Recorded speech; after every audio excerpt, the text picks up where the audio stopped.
Now I'm here with the lovely Yogeeta, and we're going to be talking about something which I think is really good because everyone's Googling everything, right? So there's loads of information out there, and when it comes to skincare, you get a lot of conflicting reports, and this is right, this is right, this is wrong. So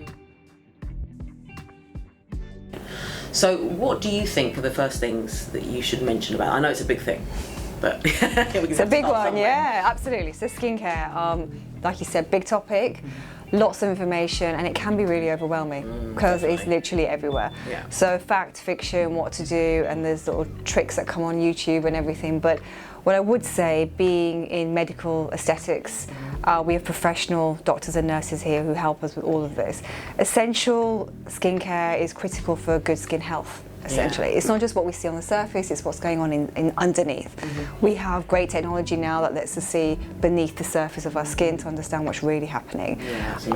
Various ways to look after that, and we've all heard it: wash our face, don't use soap and water, we've heard that before. So using the right products in your daily routine, morning and night, because we do pick up all the dirt from pollution and we touch our face and various things through the day, so it's important to have that routine morning and night. And so we forget about the simple routine, the simple things, and doing them the correct way, right? So, and it makes such a big difference. And having that routine from step 1 to step whatever, 5, 6, 7, whatever it is. And you'll see the difference if you keep a consistent routine. As it comes down to, it's a bit boring, but consistency is key, right? Yeah. So having... Like with most things. Washing off your makeup at night. We've all been there. When you're really tired or you've been out and you just, last thing you want to do. It'll be fine. Yeah, it'll be fine. And it will probably be fine for one day, what you see on the surface, but it's all the consistently what happens, and you're blocking the pores and you're causing damage on the skin. Key things I'd say is a good face wash. Right, yes.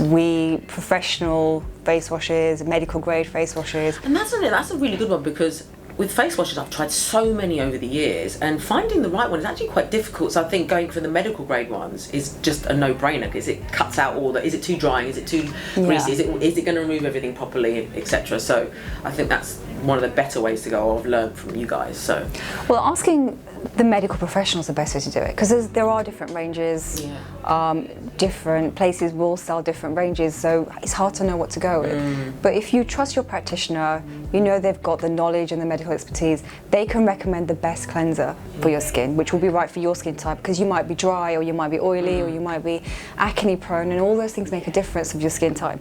So getting the right cleanser to wash your face. So again, knowing what type of skin you have, and we all have different skin and we're prone to different things, the right serums that your practitioner will be able to recommend, using them, again, whether you should be using day or night, they may vary, but sticking to your routine. SPF is critical. I think we've all heard this, and Google will tell you this as well. SPF is needed because it prevents so many things, not just aging, but... I mean, Dr. Bauer always said, if you don't have anything else, just go for your SPF. 100%. That's the most important number one thing. Even in the winter. Because even I used to think that just the summer is hot, we know that, but actually the UV rays in the winter, skin protection for the severe weather conditions, it all helps, and the blue light as well we're seeing on screens. That's the other thing that surprised me, is like even from TV screens or just from the blue light, you're still getting that, Phones, laptops, and we're all on our devices, so it's really important. And the other thing I'd say, so the fourth thing is the cleanser, serums, SPF, but hydrate before the SPF. Right. So we can't forget hydration. Our skin needs moisture, and the right products, especially the medical grade products, they'll lock the moisture in, so they draw the moisture to your skin where we do get dehydrated, especially in colder months. So that's important as well. Yeah, and I think it's definitely something to say where get your skin looked at by a medical practitioner, so they know, so they can tell you, even if it's just once, they can tell you what your skin is about, because again, I spent many years trying to figure it out myself, and I don't really know what I'm doing, so I know better now, but it does help. And there's other things you can enhance the journey as well, so eye serums can be done for under the eyes where it's thinner under the skin, dark circles, people underestimate that as well. It's like even when little things like washing your face. I see people really rubbing their eyes and things like that, and obviously over time that's not going to be good either, is it? And basically the skin's more delicate, right? Yes, so yeah, you absolutely. have to take care of that as well. And again, the right products used in the right areas will just enhance your skin journey, and even if you will visibly see results 100%, but it's about what happens longer term. If you start now, what your skin's going to look like in 10 years is preventing some of the aging, but actually just conditions of your skin. So it's 100% important to invest in it. There are other things you can do along the way if you want to invest. So regular facials or peels. Take away so the you'd recommend that if you can on a regular basis? Ideally, in the ideal world, you do it every 6 weeks, right? We don't want to do that. I want to do it every 6 weeks, but we know. Lie down, you can every 6 weeks, But, we know life's busy, but in the ideal world, 6 weeks, because that's when your skin cycle renews. So you get rid of the dead skin cells, invest in the right products, so you get the peel, the facial, now you're fresh for the new cycle of skin growth. And using the right products at home, that's going to give you the optimal results. If you're doing all of that, amazing. But also, if you can't do every 6 weeks, just regularly as much as you can will really help enhance the products you're using at home as well. Because you could do everything perfectly, but now and then we need to remove the dead skin cells and just give our skin a boost. So when we are going home and applying the serums and everything, it's giving it the best advantage to soak into your skin, not being blocked. I suppose it's like a little bit of like a layering thing. It's like you've got to do all these little things that go on top of each other that create the perfect environment type thing. 100%, yeah. Right. And skin gets blocked. I mean, we don't see it unless we get a spot or something, we know it got.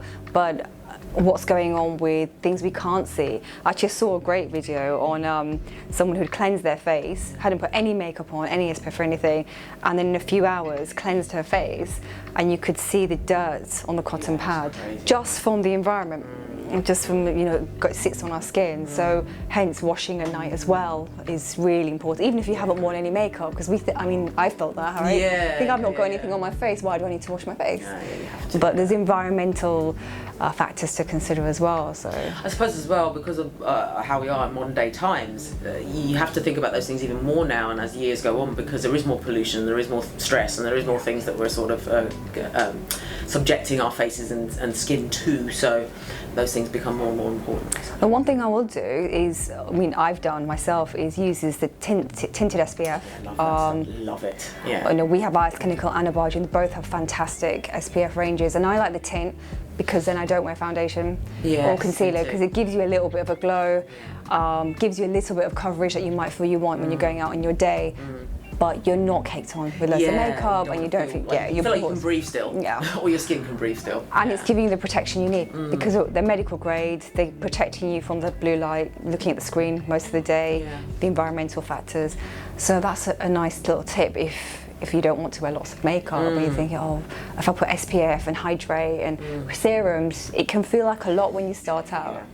I don't know how you found it when you're using lots of products. I've always been, especially working for the camera and things like that, I've always been one that actually I don't wear foundation because I cannot stand the feeling, and then you're under hot lights, so it's just for work, and things like that, and you do feel like it's just clogging everything's getting grimy and greasy and all that sort of thing. So you're right, and then you find out that you're supposed to do these certain things, but it does feel a bit much. So it's really nice that you mentioned the tinted moisturisers, because I love those. I live with those. They just sort of cover a few things which we want, but without feeling that extra. We're just lathering it on. And when you know it's from a good brand as well, when your practitioner's recommended, you feel safe. You know you're using the right products. You're not clogging your skin. You've done your cleanser, you've added your serums, you've put your hydration in. The final touch is your tinted SPF, or doesn't have to be tinted, but SPF.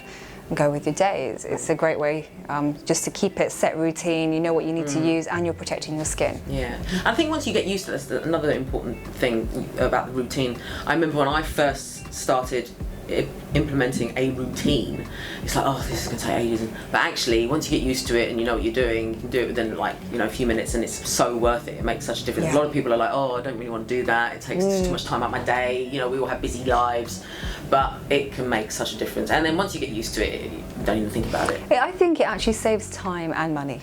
Because when we're investing in different products, and I've been guilty of this previously as well, before seeing a medical practitioner, that you go to lovely stores and you're not really sure. You've heard of some ingredients, key ingredients you're looking for, and you buy this eye cream and this cleanser and this serum, and the combination may not be the right one for you personally. I mean, I'm prone to breakouts, and I always have been. I've got a lot of redness, rosacea, and after being on the skincare regime Dr. Bowers put me on, I've never looked back, and I get compliments on my skin, which I never had, suffering with acne as a teenager as well. Oh, wow, yeah. So going through that, having the observed scan, looking at what's going under the skin, helping pigmentation, but I haven't, and when I started the Abaja Nudum, I was like, gosh, there's how many products?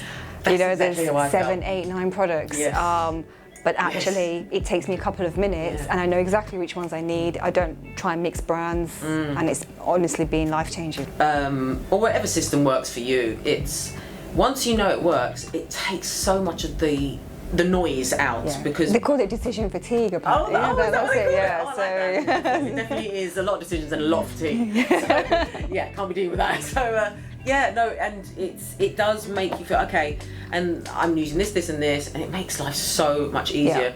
And I know lots of people, friends, family, just people in general, they'll get, bless them, they get sold on something because, you know, everyone's trying to find the right thing. And like I did, it took me a while to discover different things, so you try different things, but then you start mixing everything and it makes matters worse. So I think it's always good to get a proper sort of almost diagnosis, if that's the right term. But well, the practitioner will assess your skin. That's the first thing. Like we said earlier, everyone's different. What's right for me may not be right for yourself, and they'll tell you, well, actually this regime is the best one, use this, this and this, and it can be as simple as starting with 3 or 4 steps. Your cleanser, a serum, your hydrate and SPF, and that can even be 3 if you don't want to commit to all of it, if it's new to you. But the main thing here, I think, is skin health is critical to protect you from signs of aging, environmental factors, blue light, all the things we've mentioned. But let's look after what's going under the skin, not just on the surface, because that's the last thing you'll see. It all starts from under the skin, then it will show, and that's what you see when you look in the mirror. And we want to optimize our skin health. And that's the thing, you take it for granted for a while, and then it comes at a later date, and you're like, I wish I just started that 10 years ago or 5 years ago. So, I mean, they say you should start using eye creams or eye serums from your 20s, which seems really young. Because in your 20s, you're youthful and you can wait. But it's preventative. It's not that you may be looking older or aging at that stage, but with the collagen decreases in our 20s and we don't stimulate as much, all these factors will help us. Good skin products, good advice from a good practitioner. It's going to help us set a course for the right way. Definitely. There was another thing I wanted to ask as well. So active ingredients and things like retinol, and you mentioned collagen, etc. I'm sure there's a plethora of things that are included in good serums and moisturisers, etc. So which ones do you think are the most important ones to sort of look out for? So people have heard of retinol, probably, which is a key active ingredient. It's a type of vitamin A, and it helps exfoliate, it helps smooth the skin, so appearance will help with smoother, even skin tone. It also helps with any breakouts and redness as well. It helps control that inflammation we get under our skin.